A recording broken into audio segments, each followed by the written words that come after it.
Hi, everyone, and welcome to Locked On Hornets. I'm Doug Branson, joined on the phone by David Walker, and we welcome in on the Locked On Hornets line Matt Carroll. Matt is a color analyst for WFNZ's coverage of the Charlotte Hornets, and of course, Matt played for the franchise as a member of the Charlotte Bobcats from 2005 until 2009, and then again from 2010 until 2013. Matt, thanks for joining us.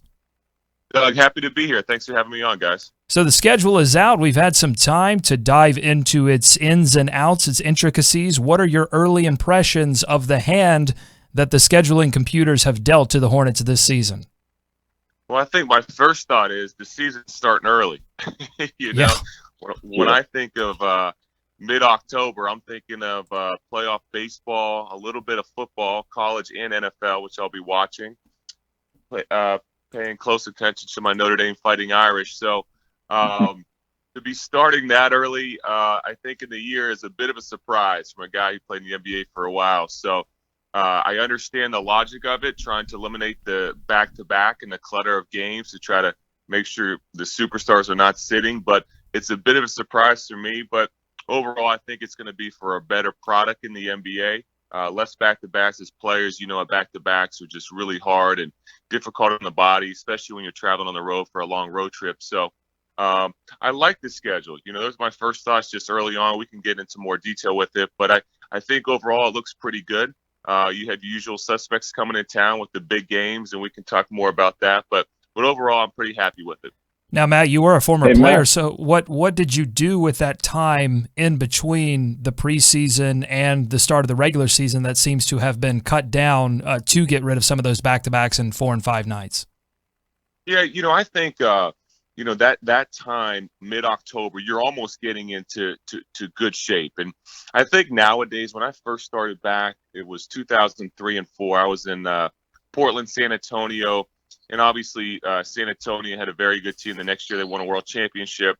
But guys are already in good shape. I mean, I don't think many guys in the NBA or many players can afford to take much time and get out of shape like maybe they did years ago. You have to be in great shape. Your off seasons are so big.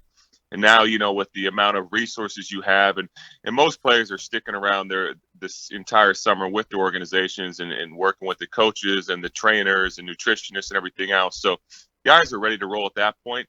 And I think when you get to mid-October, you're tired of playing preseason games. You want to start playing the real thing, and especially when you're one of the main guys on the team, those guys are like, let's get this thing going. But what it does at that time, it gives players who maybe are not on a team, who are trying to make a team. And early on, obviously, I was a fringe guy. So it gives you some more exposure, some more opportunity to show that, hey, I can play in this league, I belong, and maybe some minutes in a game situation that maybe not just the team that you're playing on, but other teams around the league could take a notice into you also.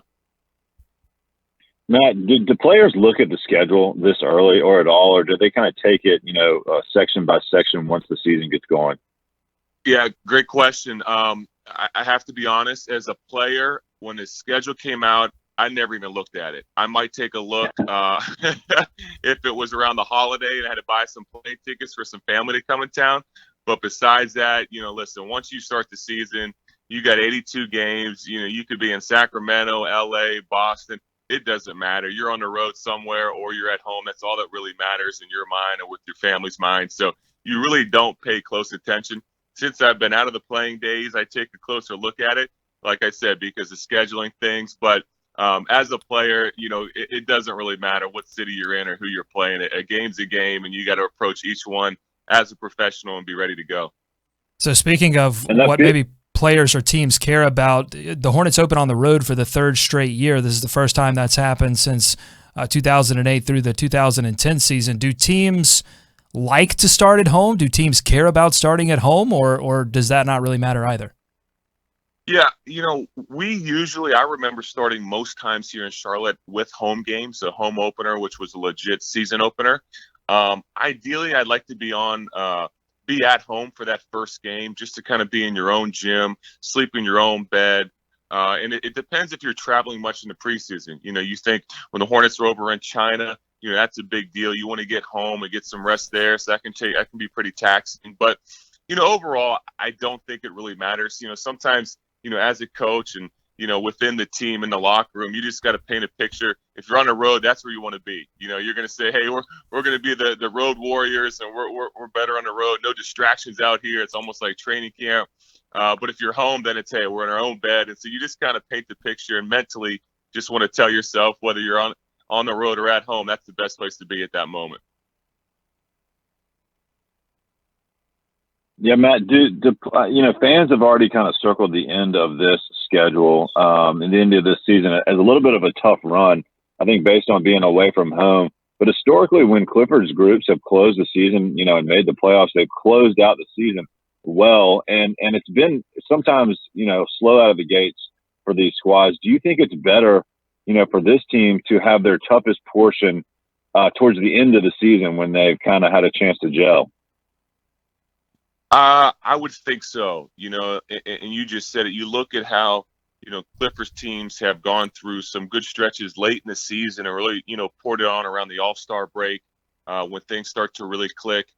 We have some new additions this year with Dwight Howard, our young guys, Dwayne Bacon, Malik Monk. So it's going to take some time to insert them. But overall, our core has been here for years at a time, which I think is important. So it's not a new system. When I was playing, I was here for over 7 seasons, and I had 5 different coaches in 7 seasons. So every season you're opening up with the new offensive scheme, new defensive scheme, new everything, terminology. But I think the consistency, having some stability with Clifford here in Charlotte, will get things going early. So I wouldn't be surprised if this team is ready to roll and gets things clicking a lot earlier than maybe they have in the past, just because guys are comfortable. They're familiar with Clifford's system. They know the terminology. And you know what? They're veterans too. Kemba's, when I was with him, he was a young guy. He was a rookie, second-year player. Same with MKG. But these guys now, Nick Batum, they've been around for some years now. They're veteran players. They know what to expect. They know how to handle this team as leaders in the locker room. So I think they'd be ready to get on a roll earlier on than maybe later this season, even though the schedule does look a little bit tougher.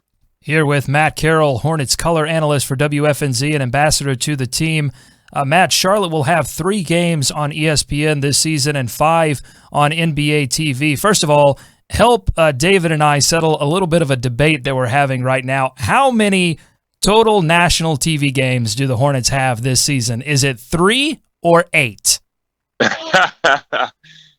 I'm going to go with 8 because 8 sounds a lot better. Correct. That's correct, Matt. So that's how we're going to do that, because NBA TV is national, right? I think you can get that channel in most states in the country. So I'm going to say 8. I think it depends on who you talk to, but in my eyes, it is 8 games. All right. Well, in non-NBA TV, national TV games last season, the Hornets went 1. You can tell what side I'm on, Matt. The Hornets went 1-2 last season, losing close battles at home to the Spurs and the Warriors on ESPN. Close games were an issue for the Hornets all last season. What will they need to do to steal these type of games on the big stage this season? Yeah, we had some tough losses. And if you look at the year before when we went to 7 games in the playoffs against the Miami Heat, basically the games that year that we won, we pulled out a lot of close games. And I think defensively we were better that year than we were last year. Last year we had trouble getting stops when we needed them in the crunch time in the fourth quarter. And our offense, it wasn't really the problem. A lot of people said, we need more offense, more firepower. But I think the more you talk to Clifford and the staff and you look closely at it, we just couldn't come up with those stops, and maybe it's credit to teams getting better offensively in the NBA, or that maybe they made timely shots, but we just didn't find ways to win those close ones. And I think it was defense, which is surprising. But, when I look at this team this year, a guy like Dwight Howard and, players like Frank Kaminsky, Cody Zeller, who are younger players, but really developing, and just, as a defensive big in the NBA, it's tough, and you really have to be smart. You have to know how to guard pick and rolls, and you have to have good team chemistry. You have to be able to read situations and help at certain times, just because, strengths and weaknesses of your, teammates. So I think the growth, as I mentioned before, the stability, the chemistry is all going to play part to trying to get stops at the end of the game in the fourth quarter when it's winning time, really. Yeah, that was such a big key last year, Matt. You're right. And you mentioned the continuity that this team has had kind of going from last year into this season. But the big addition was obviously Dwight Howard, and they looked for him to bring that defensive presence. And I think fans, maybe that didn't watch him in Atlanta last year, don't realize that yet he again averaged a double-double, that they made the playoffs. He's done that every year in his career. So I think there's a lot to look forward to. But is he the biggest question mark, for this team going into the season? There's a lot a lot of guys that need to bounce back, I think, for them to be successful. But Dwight Howard, how he integrates himself to this team, how they can work him in, is that the biggest question mark? Yeah, as far as question mark, I would say Dwight Howard is. I think we know what Kemba can do. Kemba was absolutely fantastic last year. I mean, I think we've all seen Kemba kind of, transform in front of our eyes as one of the elite point guards in the game, the way he's been able to take over games. Nick Batum's just solid. Is he a max player? You kind of look at the contract he signed, good timing for him. But, he's a pass-first player, so he's going to take some criticism, when you're making the salary he is and he's not putting up 30 points a night. But you know what? He has nights where he can do that, But I think as far as working with Kemba and other scorers, I'd love to play with a guy like that, someone who's looking to set guys up and makes the smart decision, makes the extra pass. MKG, I think you're going to see a better year out of him. I think defensively is one of his strengths, and I think he really has to step up this year. And listen, we his jump shot is what it is, and he'll make shots when he gets that ball in his left hand and takes a dribble. He's pretty consistent going that way. So I think you just have to know your game kind of at this point. I think you're going to see Cody Zeller shooting the ball with more range this year. And it was amazing last year watching Cody Zeller, the impact he had on the Hornets. Just when he's in the game, the offense just flows. He's a screener. He's more athletic than people give him credit for. He plays so hard. He runs the court, so he stretches things on offense. And I think Frank Kaminsky, I think he's going to be a very good three-point shooter. We all know he can shoot threes now, but I think as you grow in this league, as you get more reps up, more confidence, your consistency is what changes. And I think he has the ability to be, around a 40% three-point shooter if he's getting good open looks. But Dwight Howard, he is the question mark. And I think when you think about his relationship with Clifford, you guys have heard, hey, Cliff with him down in Orlando, they got a good relationship. That's part of the reason why he was here now. I think that has a lot to do with it because, when you look at his stage of his career, late in your career, it's about situations. And if you get to a spot, he's not playing to make a couple of dollars anymore. His life's a little bit different than he was 10 years ago. So I think for him, if he's happy, if he's content, if he respects Cliff, if he likes his teammates, he's going to play hard every night, and that's what you want. And if he can do that, you mentioned he was a double-double guy last year. He can easily do that this year. And if he gives us that and he's a rim protector, then I think we're in pretty good shape. And, Matt, it seems like they also really just want him to be a physical presence inside. In your experience playing with a guy that has that physical presence underneath the rim or maybe playing against that type of player, how does that affect how a team plays? Because a lot of the questions that we're getting from listeners is, how does inserting Dwight Howard into this team's makeup affect them on the court? It's I think the most important thing for us defensively. If you look last year, I can't tell you how many games where we just got beat behind the three-point line. And so you scratch your head and say, why is this happening? Well, it's happening because nobody on the perimeter can really get out there quick enough because we had to protect the paint. As perimeter players, they couldn't gamble, they couldn't take any chances, they couldn't overextend because they had to protect the paint because we did not have a rim protector. Now with the rim protector, our perimeter guys can get out there, they can contest threes, they can gamble a little bit more, and it just gives more freedom to other guys on defense, especially on the perimeter, when you have that guy that has your back, that's going to be under the rim, blocking shots, picks up your guy if he gets by you. Because last year we didn't have that. You're kind of playing safe. You're protecting the paint. You don't want to give up layups or easy shots or high percentage shots. But you look at last year, this NBA, it's changing. The league is changing. Everybody can shoot threes now for the most part. And the three-pointer is what hurts a lot of teams. And that's last year what we got hurt on. Yeah, Matt, somebody that the Hornets fans are excited to see is Malik Monk, who surprisingly, we haven't gotten to see any of because he didn't play in Summer League and just had the 1 year at Kentucky where he didn't play a lot on the ball. And a lot of people are wondering if, the Hornets will try and work him in at all, behind Kemba in a backup point guard role. They're, I guess, on the verge of signing Julian Stone to that third point guard slot. Do you think they're going to ask Malik Monk to, share any of those responsibilities, or is it more of just trying to get as many guys out there that can handle the ball and create as possible. Yeah, listen, I think we drafted Malik Monk to be a scorer. Now, if you look at him, size-wise, he's not overly tall. He's about the size of most point guards, in the NBA. But he's super athletic. He makes up for it with his length. I think defensively he's going to be better than what people think. Maybe not right away once he kind of figures it out, but I think he has the athleticism and the length to be a really good defender. But, hey, we want him to score. We want him to be the guy that comes in a game and he's firing away from behind the arc and get to the rim and just an all-out score. I mean, that would be great. You look at some of the great teams that have guys that come off the bench like him.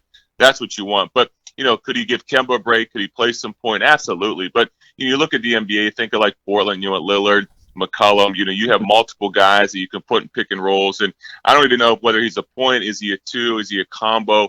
I don't know if that really means anything. It's about put him on the court. Can he play in pick and rolls? Can he create? Can he make things happen? And I think you're going to see the ball in his hands quite a bit once he gets comfortable.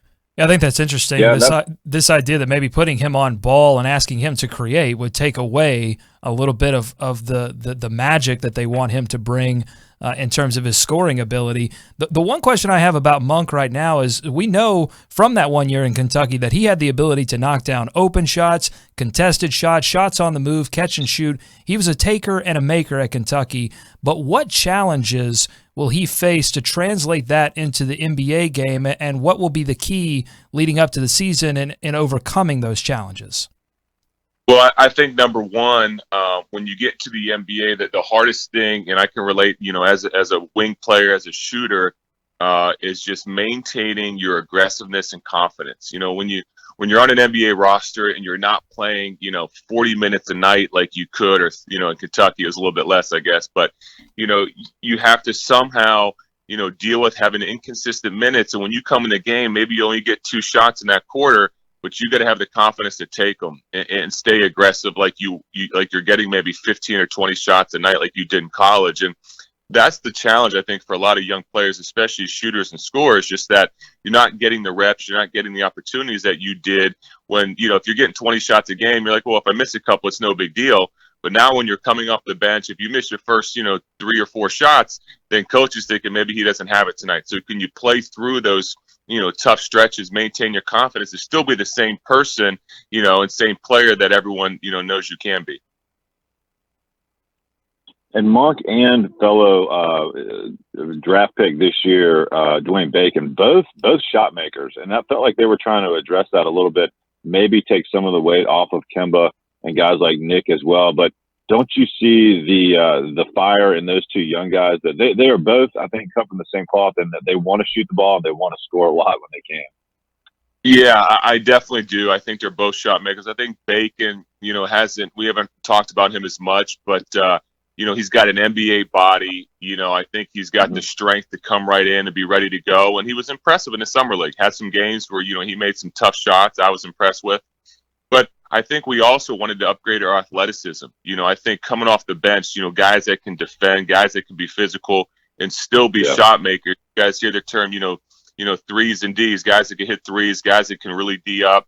Because when you're coming off the bench, you just don't want to drop off, right? You want to maintain what the starters did, and you don't want to have a drop off. And last year we had some drop offs just because of defensive reasons. And I think this year we can address that, and you have guys that can knock some shots down. Then you're in a pretty good situation. Last player, Matt, that I want to ask you about is Michael Carter-Williams. In his first meeting with the media, he talked about wanting to learn how to run a second unit. He will most likely be backing up Kemba Walker. Early in his career, he got lots of experience running a first unit offense. What's going to need to change? What will his focus need to be in order to effectively be a leader on that second unit? I think just getting comfortable with his role. I don't think it matters first unit, second unit. He knows Kemba's the starter, so there's not going to be any question there. But I think taking ownership and like, hey, this is my group. Almost look at like a football team where you got your defense and your offense, and if he says I got the second unit, I'm going to be a leader out here. Cliff's really good at instilling confidence in guys and really making sure they understand what their role is exactly. And as a coach, that's kind of what you want, someone that's going to tell you, hey, here's my role. I know every day coming into work, here's what I got to do. And I kind of look at him, almost like a guy like Sean Livingston. Sean Livingston was a teammate of mine here in Charlotte. You guys probably remember. And, he's got the height, he's got the size. And I think he's similar in a lot of ways, even though people don't talk about it. But, if he can develop a little post-up game, he got the length to shoot over players. He's big, he's long, and just be solid, someone that you can count on each and every night to kind of run the show, to get some baskets, to set some guys up, and put some pressure defensively. And I think that's what we're looking for from him. And I think it was a pretty good pickup. You look at the price we got him for. I was happy with that signing. Before we get you out of here, Matt, I just want to ask, we've had a lot of the Hornets broadcasters in here before, and since it's your first time, I just want to know, what's your preparation when you go into these games as a Hornets broadcaster? What do you do before the games to get ready to go? I kind of look a couple games ahead, and so depending on what my schedule is going to be like that week will determine, how many days ahead I'm doing my preparation. But for me, it's just a lot of fun. I mean, I like to watch, games on film. So I'll go on my computer or go on TV and get a feel for the teams we're going to play against and just kind of their style and what players have been hot lately. And then I'll just read up, recent articles that are coming up, maybe with their local beat writers, some ESPN stuff and NBA.com. And then I'll be ready to go. And, fortunately for me, what's been fun is a lot of guys in the league. I look a little different. My beard's getting a little bit gray, but it's only been about 4 years since I was playing. So a lot of these guys, I'm pretty familiar with. As a player, I was studying them, I was guarding them. So it's fun to talk about players that I actually prepared and played against myself. So that helps a little bit also with the preparation. Well, listen, I've got a couple of podcast recommendations for your preparation as well. All right, that sounds good. I'll be up for that. Hey, Matt, one last question for you. Any thoughts about Big Three maybe next year? Oh, it's a great. It's funny. I see that and I'm like, man, I got to get in that. Yeah. Come on, you can take Charles Oakley, right? Well, I don't know about Oak, but Oak's coaching. Yeah, I'd rather have Oak on my side. Oak was actually an assistant coach with us here in Charlotte for a year, right. So I got to know Oak pretty well. And I actually bumped into him in a golf outing a few weeks ago. He's funny, man. But, I was talking to another friend of mine. You guys remember Nazi Muhammad and Gerald Henderson. So both those guys still live in Charlotte. So, we talk quite a bit and get a chance to hang out. And we were saying, hey, man, all we need is a point guard. We'd be good to go. Hey, so, Bobcats Big Three. I like it. Let's That's right. You never know. Let's suit it up. All right, Matt. Hey, thanks so much for joining us. We had a great time and great insight on everything from Dwight Howard to this schedule that just came out. Matt Carroll, Hornets color analyst for WFNZ and ambassador to the team. Matt, thank you so much. You got it. See you. All right, David, we're still live here on YouTube. Some great stuff there from Matt Carroll. I especially like the analysis on Michael Carter-Williams being possibly a Sean Livingston type of player, and that was a guy that you and I had talked about as a possible, when it looked like maybe the Hornets would have a shot at using that full mid-level exception, Sean Livingston would be a guy they could target. And when that, didn't become a possibility, they had to move on to some other options. But Matt Carroll, who knows a little bit about Sean Livingston, having played with him, says that maybe Michael Carter-Williams could be that same type of player. I think the key to that, though, is that Sean Livingston sort of fell out of love with his ability to shoot the three-point shot and sort of learned his limitations and became focused on given the team he plays on. Right. But he learned his limitations and he learned his role. And that's what Matt talked about as well. Learning that role and learning what you are asked to do and trying to fill that need. And so I think that's going to be key for Michael Carter-Williams this upcoming season. Yeah, think about how many times you're watching the Warriors and you see Livingston come in and just abuse, particularly like a second unit point guard or anyone who's checking him down low. I mean, using that height, which is the one thing that Michael Carter-Williams does have that blends well, or that, looks like Livingston on that end. So, I mean, if he could develop that, Doug, if he could be able to be a guy that you could put in the post when they've got a mismatch down there, I mean, that would give them something they haven't had. I mean, geez, when have they had a point guard that's been able to do that on this team since? I mean, we might have to go back to Sean Livingston in his Bobcat days, really.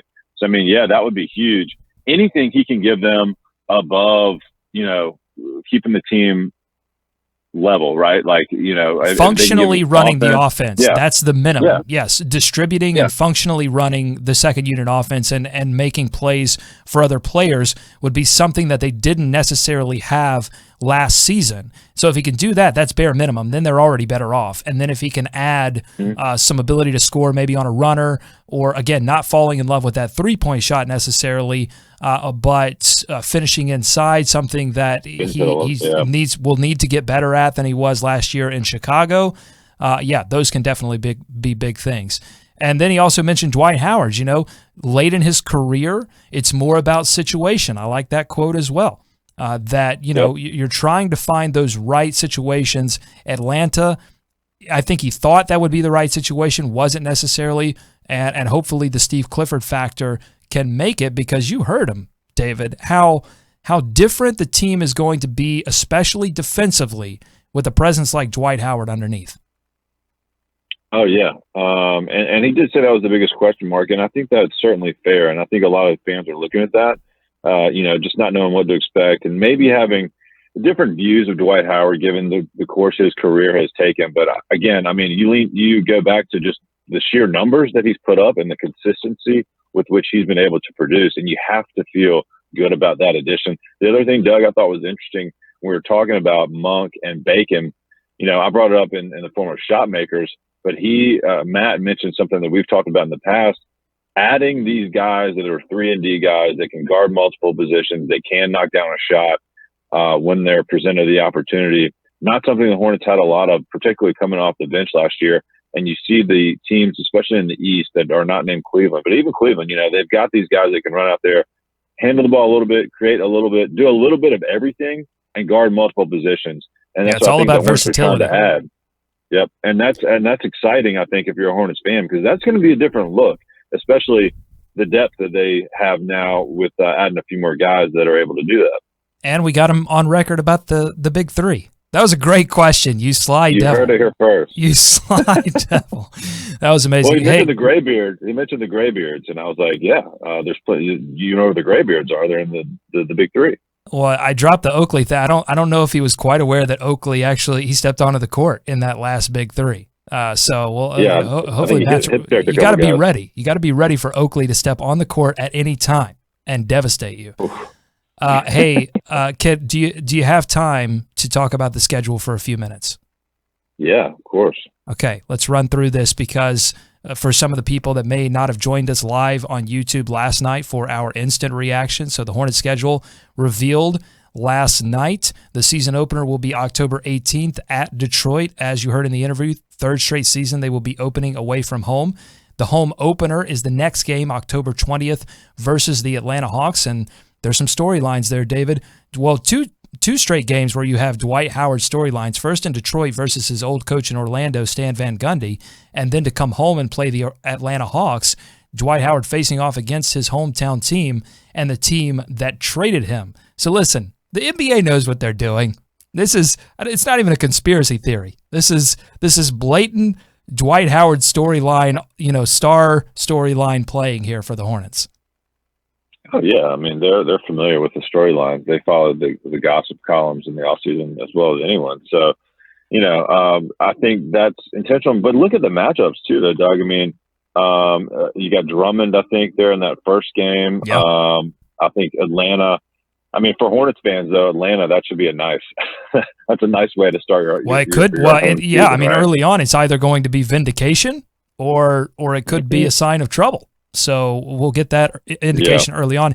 I know you were looking at some strength of schedule numbers from our friend Jared Dubin, who hosts Locked On Knicks here on the Locked On Podcast Network. How does this schedule stack up in terms of strength of schedule, for the rest of the league? So I think the Cavs have the weakest strength of schedule, 30 out of 30. The Suns, I believe, have the first. And the Hornets are almost smack dab in the middle, 16th. And strength of schedule. So certainly manageable, Doug. I think certainly in the East, you have to like that. And, for a team that, like Matt Carroll mentioned, has some consistency, was able to add some depth. If you're dealing with, a middle of the road schedule from a difficulty standpoint, that's got to be something you can look to build on. Of course, I mean, Doug, I think in the NBA, that's a little more valid. Like when the NFL puts out their schedules and you try to do strength of schedule, you never know. Like a lot can change. I feel like the NBA, it's a little easier to, slot those with some confidence, don't you?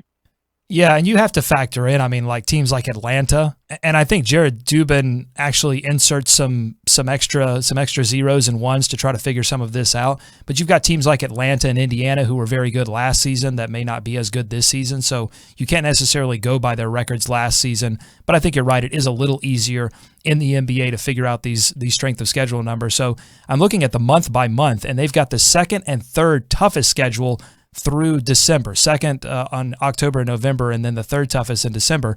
But then the bottom falls out. January, it's 23rd. February, it's 19th. March, the cupcakiest of the cupcake schedules, 30th in the league. And then April, it ticks up just a bit to 26. So again, a lot of away games late, David, but a lot of opponents that should be a little easier to play against.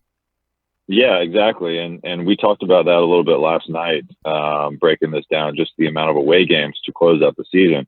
But as you mentioned, it balances out with the strength of schedule, especially that April stretch. I mean, their last couple games in April fare very well for this team. And if they're going to close out with any success, that's a good run to have. I mean, Doug, think back to the last, is it 3 seasons going on now? I mean, nothing has been wrapped up until it seems like almost at least the last 2 weeks of the season, right? So it feels like it's always going to be there for the taking. And that stretch bodes well for them, I think. Yeah, and the big storylines from, by the way, the Hornets get lucky. They miss that 4th game because every team gets 4 games against each team in the Eastern Conference except 4 teams. And the 4 teams, the Hornets will not play 4 times. 2 of those, Boston and Cleveland. So Hornets getting lucky there. They dodged that 4th game against Cleveland and Boston, who look to be the top 2 teams in the East. Some other news and notes from this schedule release. Of course, we talked about the back-to-backs down 14 total back-to-backs for the Hornets. That's down from 16 in 2016-17. The NBA starting the season a little earlier to reduce the number of back-to-backs. 0 total, 4 games in 5 nights. That's huge news. There were 20 total of those across the NBA last season. They've reduced that completely to 0 by starting the schedule earlier. Now, in terms of back-to-backs, though, I don't think they can start the season any earlier, and they don't want to go later. No. So I think they've boxed themselves in a bit. The technology has gotten better in terms of the scheduling computers to try to analyze this, but I don't know, David, what they can do except for reduce the number of games in order to reduce those back-to-backs further. And they want to do this because players are complaining about the stress on the body and what these guys go through. So the NBA, though, they said they're going to look to continue to do this. I guess you could eat into the preseason a little more. Take some of those games out and then make those regular. I mean, you don't need all those preseason games. I mean, you look at it for the Hornets, right? They've got the February is their big back-to-back month. They've got 4, and I think more of those are on the road that month. But to start the season, there's only 1 in October. Of course, a short season there, but only 5 between November and December, and I think they're at home for a good amount of those. So that should bode well for everyone. I mean, I think everyone's going to take advantage of that. You're right, though. It's like how the season starts in like less than 2 months. I mean, it's kind of crazy at this point. Well, I know I'm excited. I'm ready for it. Let's go. Let's get preseason going. I know people don't like the preseason, and we're going to get into that point where it's like, wait, is this preseason game actually airing on television? We get to do that whole fun thing, but I'm ready. I just want to see some Hornets basketball. I want to see how Dwight Howard, because there are pieces in Dwight Howard and Malik Monk that will fundamentally shift the way the Hornets play basketball. I don't think you could say that last season about the bench pieces that they added, so that's fun. One last thing, I just wanted to go through some of the toughest parts of the schedule for this season. So December 4th through the 23rd, they have 12 games in 20 days with no 2 days rest. And that was a big thing for Steve Clifford last year. They played 18 games in 30 days at one point without 2 days rest. And that's really tough. That extra day of rest, we talked to Marvin Williams last season about it, really helps in the recovery, the recuperation, both mentally and physically. So players, teams, that they get to strategize. They get to do a little scouting that they wouldn't normally be able to do. They might get to practice, which they don't get to do a ton in the regular season. So that 2 days rest, very important. So December 4th through the 23rd, that's a stretch to look at. 9 of them are at home, though. Then February 4th through the 9th, David, you mentioned that one. It's a 4-game West Coast road trip. They have 2 traveling back-to-backs with a 2-day rest in between. So that's like a 4 days and 5 nights kind of mini. It's 4 games and 6 nights, but it's 2 back-to-backs, really tough. February 22nd through the 28th, they have 5 games and 7 nights. The Hornets will be rested off the All-Star break, so they'll be ready to attack that stretch, but still 5 games and 7 nights, very tough. And then finally, mid-March, they have a 5-game road trip leading into a big stretch of games without that 2 days rest. They have 5 games in 9 days at one point. New Orleans, Atlanta, the Knicks, the Sixers, and the Nets. So again, they get all these away games late. I think that's the big storyline. They get home court advantage through the toughest part of their schedule, and then late they have to play. They have to travel a lot, but it's the easier part of their schedule. And as we mentioned a little bit, when they've closed out successfully these seasons, they've played well late. So I think that, again, is something that, especially for our Clifford team, if they can get off to a hot start, and they don't have to sprint to the end of the season, that would be a nice change too. So having that consistency may help there, Doug. One little quirk for the MLK Day game, they're playing on that again and again away for the second year in a row. They'll play the opening game that day, 12:30 at Detroit. And that is actually a day removed from a back-to-back weekend in Charlotte. So they'll have a Friday, Saturday game and then play an extra early game that Monday. So that doesn't always bode well for them. One little scheduling quirk there for the Hornets that didn't take advantage of, what the NBA was trying to do with spacing games out. But with as many teams at game as they have, I guess you're going to have somebody at a bit of a disadvantage, and the Hornets will just have to get their coffee early that morning, Doug. And they have 4 Sunday afternoon games with 1 p.m. start times, and we know the Hornets in previous seasons have had difficulties with those afternoon start times, as most teams do. But I did look this up, David. The Hornets and the Panthers do not play in Charlotte on the same day. That's sometimes you get that quirk in scheduling. It's not no Panthers Hornets doubleheader this season. They do play on the same day a few times, but either the Hornets are away or the Panthers are away. No Hornets-Panthers doubleheader in Charlotte for this season. Are you okay? Are you okay with the confirmation of 8 national TV games? I will never accept that. That is something that I believe in my soul, not even my heart. It went past my heart and into my soul. And here's let me say why I believe this, because some people may not have watched the live show and they're listening to this podcast. Here's why I believe this. Number one, the NBA TV broadcast use the home team's regional broadcasters. That's irrelevant. That's not a national TV broadcasting team that's doing this. It's not an ESPN. There's no Van Gundy. There's no bam. There's nothing like that. Okay. Number two, the NBA studio shows. Is that your Mike Breen? That's my Mike Breen. That's my Breen. Oh wow! Get off my Breen. Bam. Okay. So there's none of that. And secondly, NBA TV, these studio shows, I'm sorry, the ratings, they're nothing. Episodes, help me out with these kids shows, David. Peppa the Pig. Give me some more kids shows. Bubble Guppies. Bubble Guppies. They're killing these NBA studio shows in the ratings. Okay, but it's a nationally broadcast channel. That's Thank you. That's what I want to call it. That's what I want to. It's not a national TV game. It is a nationally. It's a national audience. Well, here's from the NBA notes, and you may be able to take this. They're calling these marquee national TV games. Now, would you be okay with that? Not the NBA TV, but the national proper. Oh games. My God! So marquee national TV games. This is like the Nike uniform sort of just advertising speak. Yeah, this is not. That doesn't mean anything. Oh, marquee versus no, that doesn't mean it. Listen, national ESPN, TNT, ABC. Those are national TV games because not every. That's the thing too. Look, you could have that doesn't matter. You could have a cable subscription in some places and not get NBA TV. It's not even a given that NBA TV is in your cable subscription. It's not a given. Get out of here. But if I'm in Idaho, and you're already in trouble. TV, sorry, Idaho. If I turn on NBA TV in my Idaho bungalow, and it's 12:30 Eastern time on Martin Luther King, I'm going to see the Hornets, and that's a national TV game. Bam! What's your mic brain? Do your mic brain. Mike Brain? Yeah. Bam!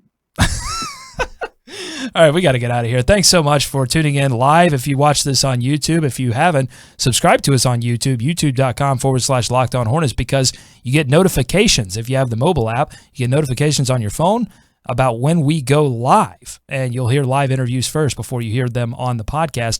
Also, sign up for Patreon, patreon.com/LOH. It's a way to support the local journalism that you love, this podcast that's just getting better and better every day because of your support and your listens. So thank you so much. But Patreon is a great way to get content before anyone else. You'll get double entries into our ticket giveaways. And let me tell you right now, we're going to be doing some ticket giveaways. By the way, quick note, single game tickets will go on sale beginning in late September. Fans can hit up Hornets.com for information about how to get tickets right now. But if you want some free tickets, hit up patreon.com/LOH. That's Patreon, Patreon. And follow us on Twitter at Locked On Hornets, because that's where we do most of these ticket giveaways. Subscribe and rate us on iTunes. Give us a 5-star review. Thanks so much for listening. For David and Doug, thanks to Matt Carroll for joining us. We'll see you next time here on Locked On Hornets. Let's swarm, Charlotte.